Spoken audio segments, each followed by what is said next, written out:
Assalamualaikum warahmatullahi wabarakatuh. Sahabat-sahabat seiman dimanapun, pertama-tama kami mengucapkan terima kasih Anda sudah mendukung channel kami dengan menekan tombol subscribe video yang kami tampilkan, khususnya beberapa video yang menarik perhatian penonton. Pada kesempatan ini kita mencoba membicarakan beberapa kejadian yang sangat menarik.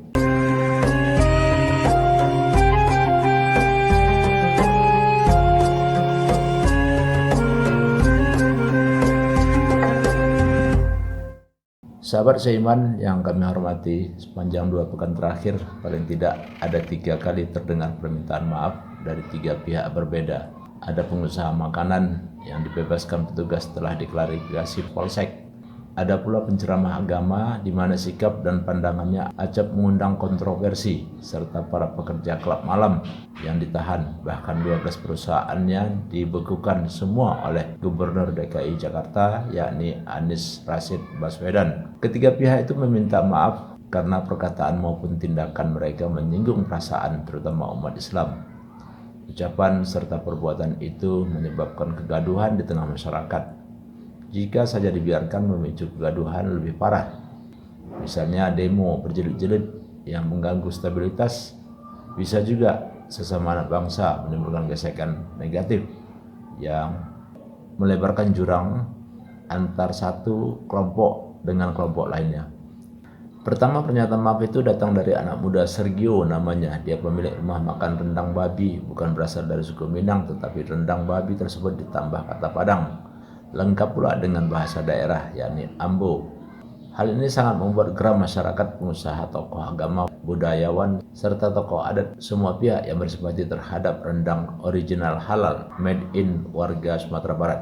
Setelah dipanggil polisi, pemuda tersebut meminta maaf secara terbuka kepada semua. Tidak ada permintaan maaf khusus kepada masyarakat Minang, apalagi pengusaha rumah makan masakan Padang yang secara langsung terkena dampaknya. Maaf kedua diajukan Gus Miftah, penceramah kontroversi yang pernah keluar masuk gereja dan lokalisasi prostitusi, menyampaikan kajian agama.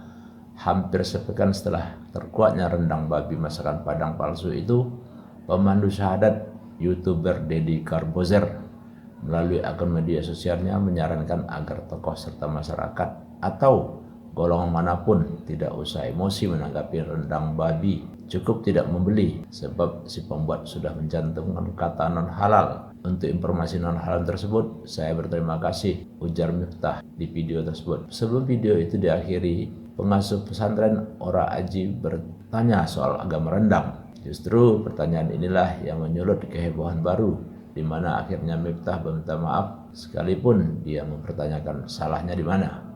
Saya justru berterima kasih dengan para penjual makanan yang menjual makanan haram dan memberikan label non halal, sehingga ketika melihat makanan non halal yang kita lakukan jangan emosi, cukup nggak usah dibeli.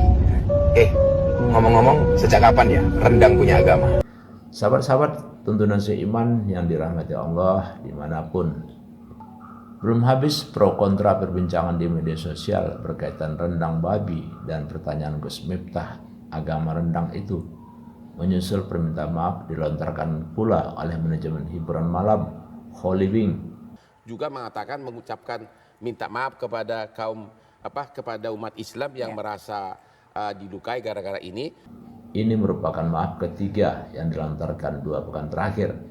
Perusahaan Holy Wing yang bergerak di bidang makanan dan minuman ini terjerembab disebabkan kreativitas berisiko tinggi dari karyawan bidang promosi. Mereka diduga kuat sengaja menyandingkan 2 tokoh sakral bagi 3 pemeluk agama sekaligus, yakni Islam, Kristen, dan Katolik, dengan minuman beralkohol. Padahal secara sadar meskipun mereka tidak taat menjalankan agama yang diyakininya, paling tidak sepanjang hidup mereka pernah mendengar siapa kedua tokoh tersebut. Maria adalah ibunda yang melahirkan Yesus. Selain itu, Maria adalah Roh Kudus terbesar dibanding kekudusan yang lain dalam keyakinan Katolik dan umat Kristiani. Muhammad seorang nabi dan rasul terakhir yang ditetapkan Allah Subhanahu wa taala menyebarkan ajaran Islam ke seluruh umat manusia hampir 15 abad yang lalu. Dalam promosi seperti dimuat di media sosial, kedua manusia suci Muhammad dan Maria diundang secara istimewa ke Holy Wing dan mendapat suguhan minuman alkohol gratis. Terasa betapa nistanya dan kejamnya tindakan pelecehan yang dilakukan secara sadar tim kreatif perusahaan dibanding dugaan pelecehan Menteri Agama Yakut Khalil Qaumas yang mengatakan suara azan seperti gonggong anjing Februari 4 bulan yang lalu. Entah mana yang lebih hina. Kedua benda itu sama haramnya di dalam syariat Islam, anjing dan khamar.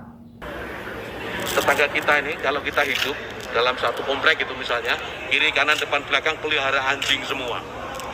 Misalnya menggonggong dalam waktu yang bersamaan, kita ini terganggu enggak?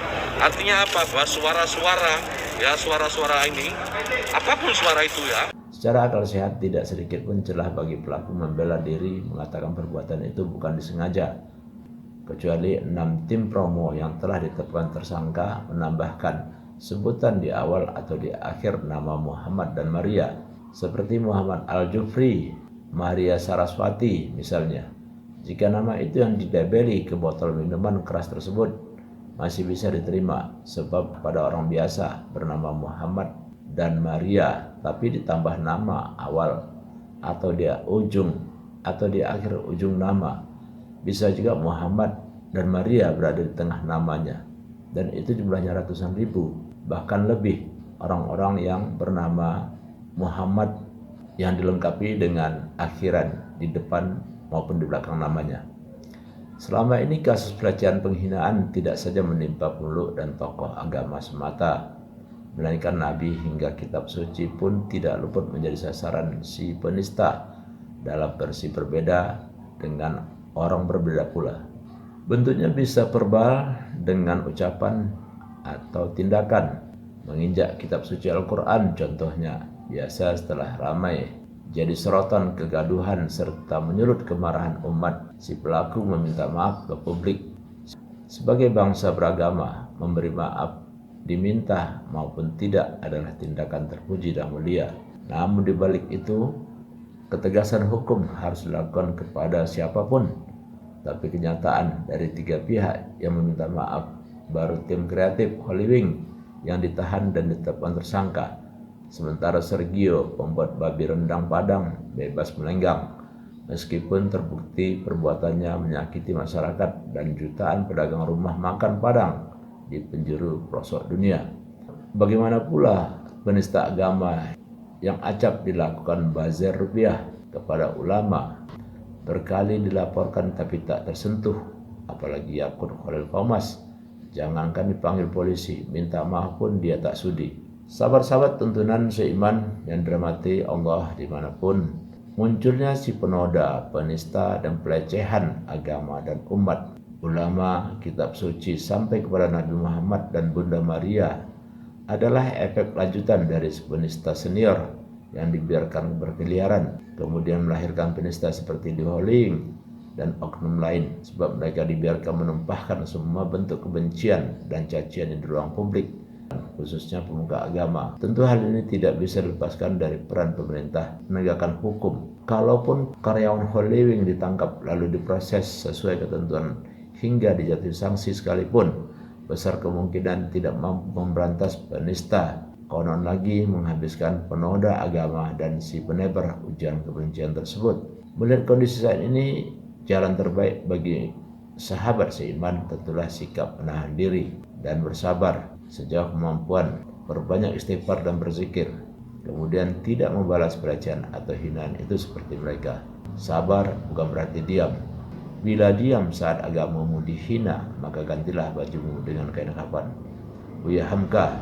Terima kasih. Wassalamualaikum warahmatullahi wabarakatuh.